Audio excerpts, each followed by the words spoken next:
Hello. Are you doing the welcome thing, or are we just chatting? I don't really know. Yeah, why not? Let's seem professional. Hello and welcome to Speaking as a Mother with me, Robin Morgan. And me, Esyllt Sears. We're here. We're doing it. We're doing a podcast. Yes, but explain for people who can see you. Where are you? I am currently in the middle of the ocean. I am this week on a cruise ship doing gigs. Currently on our way home. I was going to see if I could try and bring up where I am on Google Maps, but it's not recognising it. It's. Oh no! Am I in the Bermuda Triangle? Has the ship sunk? Is this the afterlife? I don't know. We talk about death so much. It would be really, really appropriate if we sort of like live streamed my death on the podcast. That'd be fun. Yeah, it would be fun. Also, I think. Yeah, and our claim to fame, because I think it's quite hard to cut through with new podcasts these days. But I think to be the only podcast to broadcast from the Bermuda Triangle and have a death on it. I think, you wouldn't reap any of these benefits, but I'd be flying after this. How would you deal with it, do you think? Do you think you'd... Oh, I'd do corporate about it. Yeah, you'd sort of speak about grief and how it's important to move on. I feel like that would be your sort of main message with it all. Yeah, forget about him. Yeah, it would be disrespectful if you didn't monetize this. Yeah, sure. Yeah, you'd expect it, right? I think you'd expect it. And you'd think less of me. Yeah, and I think it would be patronising to donate any of the proceeds to my family. It's all for you. Oh, yeah. No, I'm keeping the This Morning money. That's all mine. Yeah, because that was the first appearance I thought of. Because This Morning was straight on This Morning. I mean, the booking for that show is often quite rogue, isn't it? They'll have sort of like nice, fluffy celebrity stuff. They'll have a woman who had cosmetic procedure to turn into lizard. And then they'll have sort of celebrity who has been cancelled back on the promo trail. Yeah. And me. And you. And grief widow, Esyllt.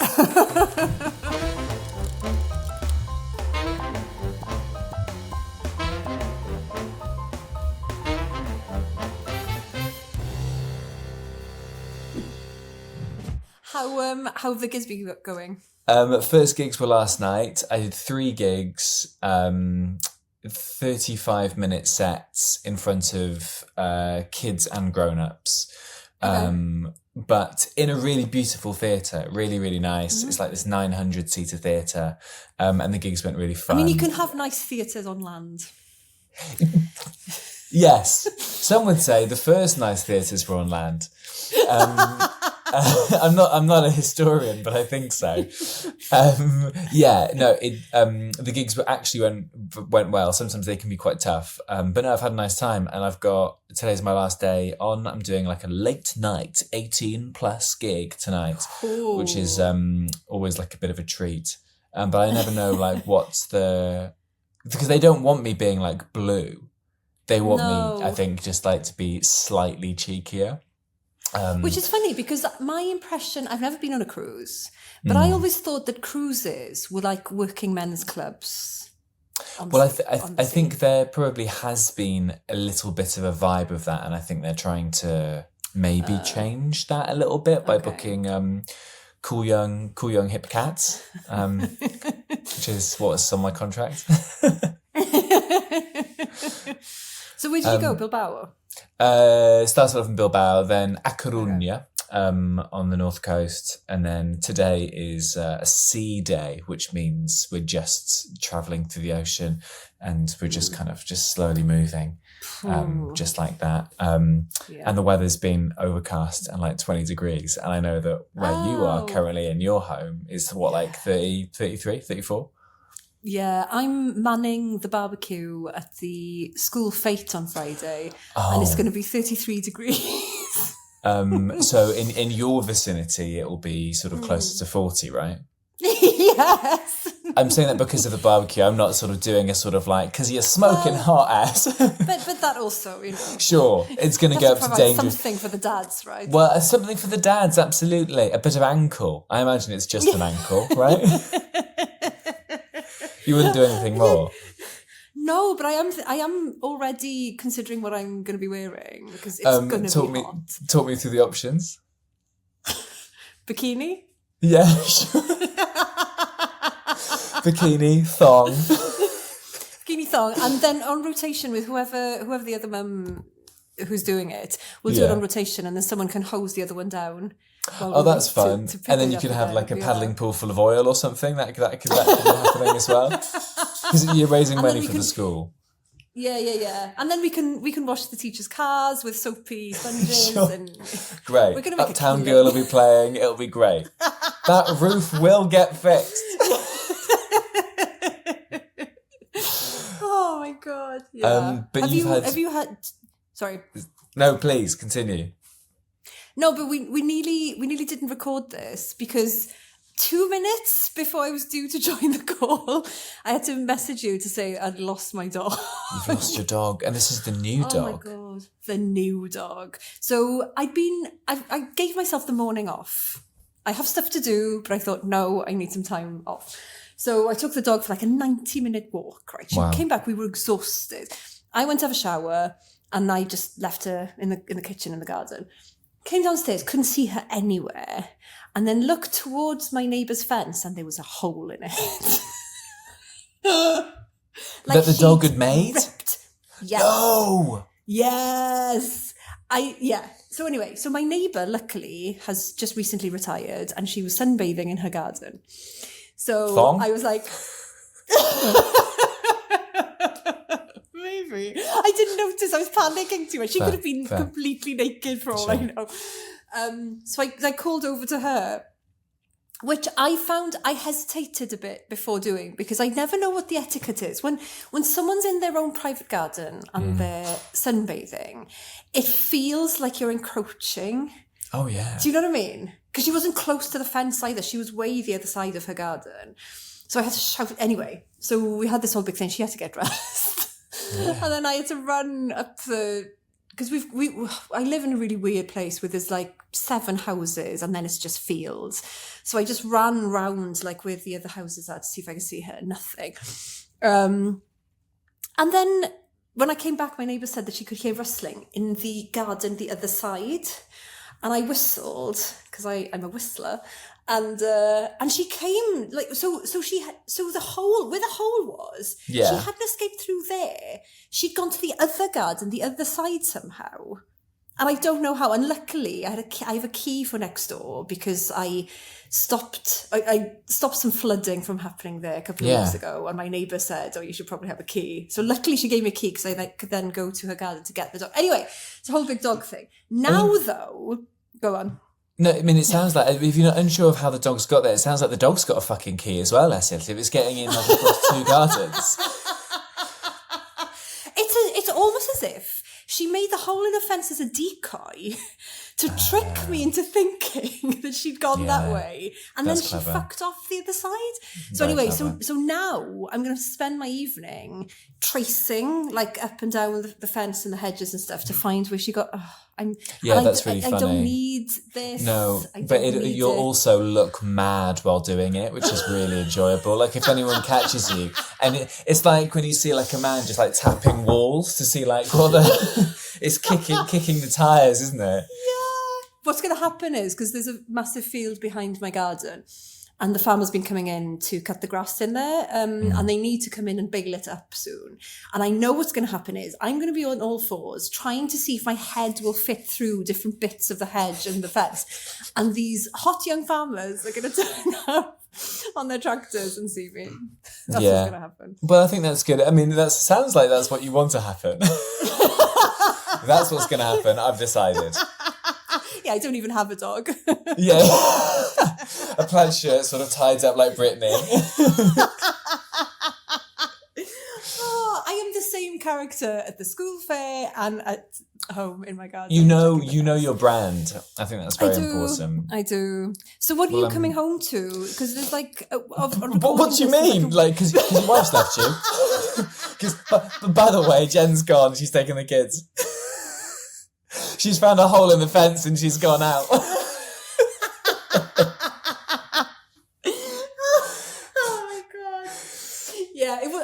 Granted, that was a weird way of phrasing what have you got going on when you come. Sure. So all I was thinking was because there's like a week on recording this. There's like a week to go of school term. So you must have some stuff going on. When you get back. I get back into the UK at about 6 p.m. tomorrow, 6 p.m. tomorrow into Portsmouth. I then get a train back home. So I'll be home around 9 o'clock. However, about 6 hours before then, my wife leaves the country to go to Spain on holiday with some old school friends. So I'm not going to see Jen until Sunday. But we're sort of doing this sort of like literally ships in the night type thing. Yeah. So that's what I'm coming back to. So I've got a nice weekend with the kids. So hang on. So while this is happening, are the kids in like some sort of holding pen before you come home? A holding pen known as grand parental care. So my father-in-law and mother-in-law have got them after school, and then when I go do the radio on Sunday, I'll drop them over my mum and dad's. And my mum's having a retirement party today. She's retiring. It's quite cool. From writing her sex books. Writing, I don't she's really know what she does. So she's all sex booked out, Esyllt. She's absolutely exhausted. Yeah, completed it. Yeah, exactly. So I'll see them on Sunday, and then Jen will come home Sunday evening, I think. But then is it 1 week or 2 weeks left? I'm not sure. 1 week. 1 week. Is it 1 week? I'm going to check my diary. I feel like there's 2 weeks, but I should know this. Oh shit, yeah. 1 week left. 1 week left. A lot of the year sixes in my kids' school are doing their end of, the show, which is Mary Poppins, and my son who's in year 4 is part of the choir, and he's part of like the chorus that's doing that. So me and my daughter are going to go and watch him and the year 6 show on Wednesday evening. That'd be really fun. That'd be sweet. And what else we got going on? Just lots of bits and bobs. And then we go on holiday to Portugal, Esyllt. Nice. Yeah, it should be good, right? Why are you saying it like that? What do you mean? Why did you say Portugal like that? Like Portugal. Are you happy about that? Yeah. No, you said it as if there was a reason we should be wary of the fact that you're going to Portugal. Okay, no. I don't think so, unless. Okay. I mean, this is. I'm on a cruise ship. I mean, maybe there's some pirates just out of shot, and that was a safe word, and I need you to call the maritime authorities. I don't know. Imagine Portugal was your safe word. So Portugal. Yeah. Also, it's too many syllables for a safe word, isn't it? How does one choose a safe word? I don't know. I think people tend to gravitate towards fruits. Oh, really? I don't know. I've never had one. I've never needed one.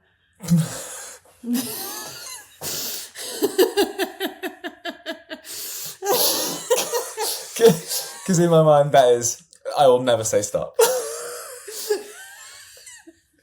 I will stop at nothing. Yeah. Again!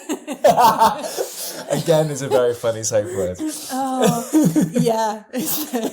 I nearly lost a hand because I... What a mad start to an anecdote. I was at a barbecue years ago and there was like an ice bucket there. And for some reason, but also for the reason that I'm me, I challenged someone who's at the barbecue to put our hands in the ice bucket and see who could last the longest. And the man I challenged to do it, after like 20 minutes, he started crying. You kept in there for over 20 minutes? Oh, God, yeah. Yeah. I'm pig-headed and competitive. Wow. Yeah, sure. What a stupid thing to do. I love it. Yeah. And do you feel like you're going to have the same kind of fun and games at the school barbecue on Friday? Put my hand on the grill. Yeah, I think so. Do that and put the kids in an ice bucket. I don't know. I don't mind, like, so like with the school fairs and stuff, I quite enjoy them for what they are, but like, I do not enjoy the planning of them. And I don't like the fact that it's always the mums who end up organising it. So at the moment, there's There's like a break-off group of people who are organising it, and it's just mums. And I'm just like, every year I think, right, at the end of this, I'm going to say the next thing we do, like the school, the Christmas fair or something, the dads just have to do it. Because I think traditionally, I think it landed on us because we would have been at home more, and we would, even though we were looking after the kids, we had more of that flexibility of going up to the school to arrange things. But now it's like every single person on the WhatsApp group who's organising this, apart from me, have very high-flying jobs. Yeah. And it's like, when are you having time to do this? It's really silly. Do you feel like it should be, what is it, in the Senedd, there's, or was it some of the parties were doing kind of male candidate, female candidate? There should be like a full gender split, right? Yes. It's like positive discrimination or something like that, which is my favourite type of discrimination. But any type of discrimination can be positive if you act positive about it, right? What a lovely message. That's really, really nice. Any type of discrimination can be positive. You're right. You're absolutely right. So talk to me about your. Talk to me about your summer holiday. How long are you going away for? Are you going camping? For What's the vibe with it? 6 days, 7 days. Jen's auntie has a house in Portugal that we went to last year, and is like an hour north of Lisbon, and it's very, very nice. And so we're going to go there, and the kid's youngest cousin, only cousin, is going to be there first holiday. No, surely not. He's been everywhere, and they absolutely adore him. They really, really love him. The baby. The baby, indeed. He's very sweet. This is the first holiday in which my children won't be the only grandchildren. So let's see how much love and attention they get. And I'll be clocking it based off last year's, and I'll be making notes about it and comments throughout. Do you think there'll be any favoritism? If you had to choose, who would get the favoritism? Is it the baby? I think the baby needs more care, right? But needs holding. So. But my kids need more help in the pool, I think. So I think I'll just have to push them in there, and they're not strong swimmers. So I think I'll just have to push them in there and assume that grandparents and uncles and aunties do their jobs. And it's the only way you'll find out, right? I think so. No, but it's very nice. It's different going on a holiday with your kids when there are lots of other people around, isn't it? Like, it's that old adage of like a holiday with kids is not really a holiday. No. It feels weird being here though, because this is a very sort of like family cruise, and like obviously there's loads of kids running around, and like, I don't know, I think we've talked about this before. If I'm like away from my family and I see like kids being like really cute, I'm like, oh, that's really, really sweet, that's really nice, and then I feel instantly guilty that I'm not with my children. I should be there with them. So it's a weird one, but I'm looking forward to getting home. And we've done lots of FaceTimes and stuff, and Jen's been obviously doing all the work. So well done, shout out to my wife, I suppose. Can I ask a quick question? Please. I'm not gonna put out her handle because I don't want people following her off the back of this. But your wife Jen. Yeah. Her handle on Instagram, does it have X's in it? It's Jenny Eclair. That's my wife. Yeah. No. Yeah, it does. Because I hadn't seen her on Instagram before, and she'd obviously looked at some of my stories because I reshared some of this, and I thought she was a sex bot.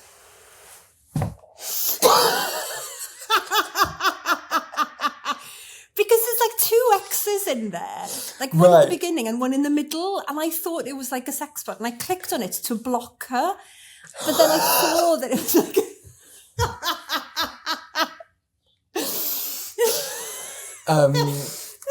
That's so funny. Yeah. Is that a compliment for her? Maybe, yeah. Because she's chosen a profile picture that's a very pretty lady, and so therefore she must. Well, she must very be a sex pretty. bot. She's very pretty. Yeah, she's a very pretty lady. But so for me in my head, it's like pretty use of X's in name done. That's how I read them out. Yeah. That's so funny. I wonder if anyone else has thought that about her. I wonder. I'm starting to panic that she is a sex bot and she's doing that I'm being scammed in a very, very long-term way. But this is what the scammers are very sophisticated nowadays. They have time, and they have time on their hands. They have They'll time wait. on their hands. Good grief. What a sex bot. You wouldn't. I was just thinking of that old piracy advert. You wouldn't have a family with a sex bot. Turns out I would. Turns out I would. Dreadful stuff. It's like the modern day, you know, that scandal where undercover police officers had relationships got married with people. and had kids with people and stuff. And it's like that, but for the modern era. Do you think that, because a lot of people use AI for relationships, don't they? Like I fell in love with my AI boyfriend and stuff. Do you feel like that's going to become, do you reckon that's, because I know there's a little bit of kickback on AI at the moment, but do you feel like if people had robot helpers with AI in them, do you think people would have boyfriends and girlfriends? I mean, maybe having a girlfriend AI might work, but the boyfriend thing, I've already seen loads of case studies of, the other way around, sorry. So when the man has a girlfriend AI, is it that she can see that he's a loser? Or this like, one way or the other, it doesn't really work out for men. Oh yeah, sure. I can see how. So the female AI would become slightly more sentient and realise that her boyfriend's an absolute sad sack. Yeah, I think so. Because they're intelligent. More intelligent than some men. Maybe. That's really funny. Maybe. That's wonderful. I went off the apps for 9 months and to have a baby. To have an AI baby. And now I'm back in the game.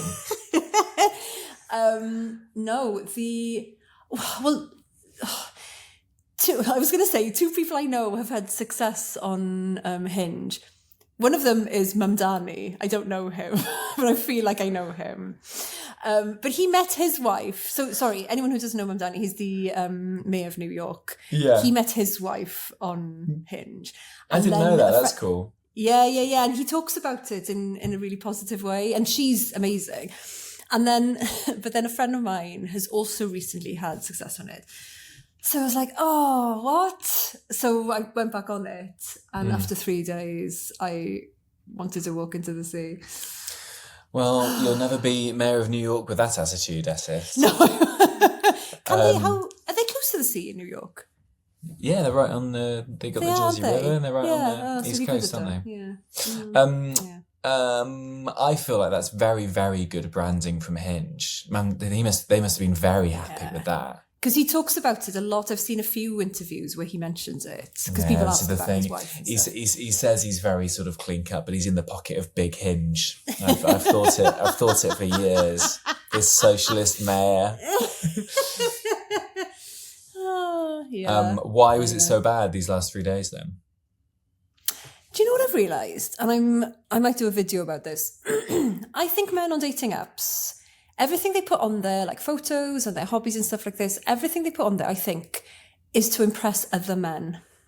Interesting. Well, people say that about like the male physique, right? They say sort of like men want to be sort of big and ripped, but then when you sort of like present the average woman what they want, they don't want that, right? Like I've seen a lot of things of like everything men do is for basically homoerotic, obsession as opposed to for the female gaze. Yeah, because they care more about what other men think about them than what women think. Because anything I come across, like if they show off like a car they've got, like I'm just like, I'm not interested. Yeah. I don't care what car you've got at all. And I've heard a lot of things about like the fact that that's purely down to respect. Like men respect men's opinions more, and everything they do is there, and that's because they don't respect women. Like whatever. It comes down to that, which is really bleak, isn't it? Really, like it is bleak. I can't imagine. I mean, I'm sure there are some women who are like, that's a cool car. I'm a car chick. I don't know. And that's for them. But okay, so car pictures. What else are they doing? Car pictures, like fishing stuff, anything like strength, endurance, stuff like that. I'm just like, I want to know what the quirky things are. Do you know what I mean? So what would be your sort of ideal, if you were going to be sex spotted, what would be your ideal dating profile to see on Hinge from a man? And it can't be the mayor of New York. So there was one actually. Let me get it up. Oh no, he's not on there anymore. Oh, he was only in Cardiff for a bit. He's going back to Belfast. So okay. He's obviously unmatched, mate. Lots of Belfast shout outs on this podcast. There are. Maybe that's where I should be. Maybe. Oh, I can't remember what he had on there now, but that was the only one I've seen out of like hundreds of them where I thought, oh, I could have a conversation with you about this. And it was, I don't know. I want to know what your favourite like Studio Ghibli film is, and I want to know like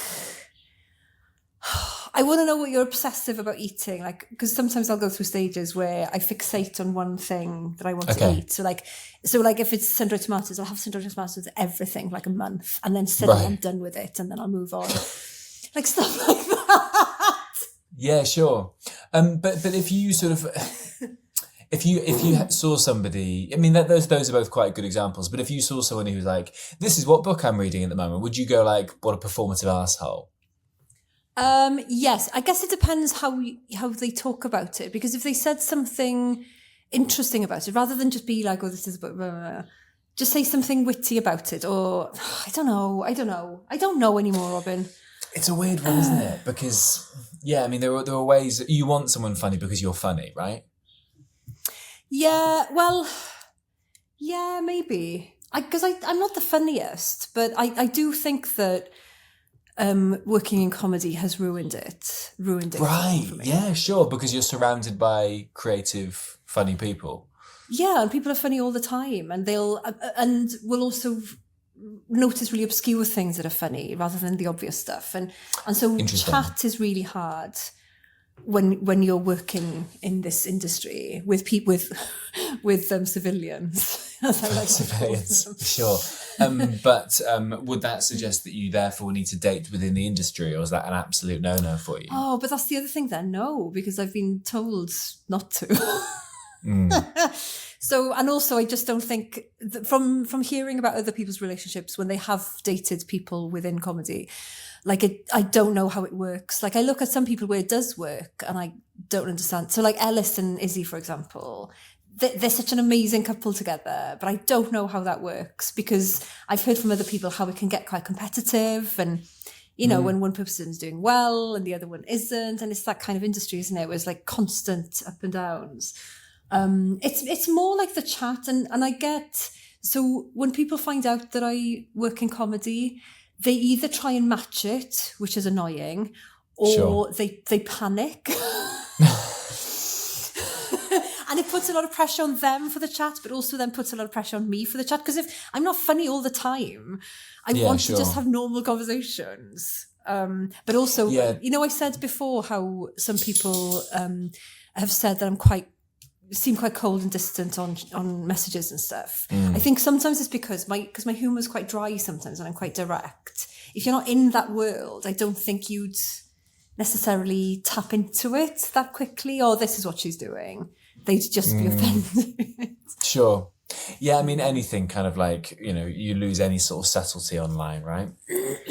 Yeah.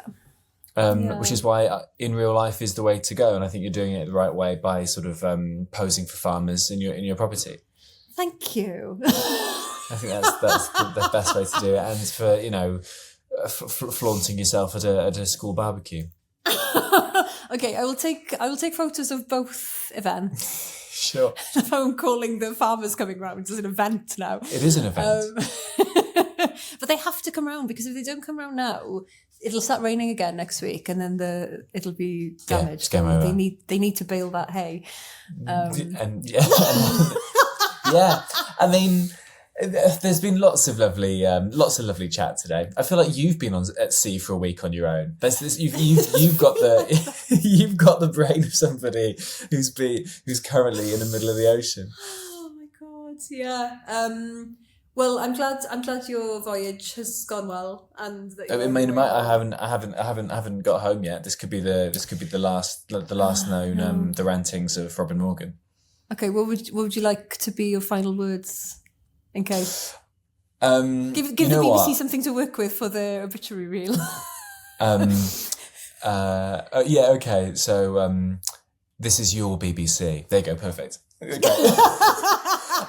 a company man until I die. on my gravestone, he loved the BBC. And all my money will go towards paying the licence fee. That's what it will. Aww.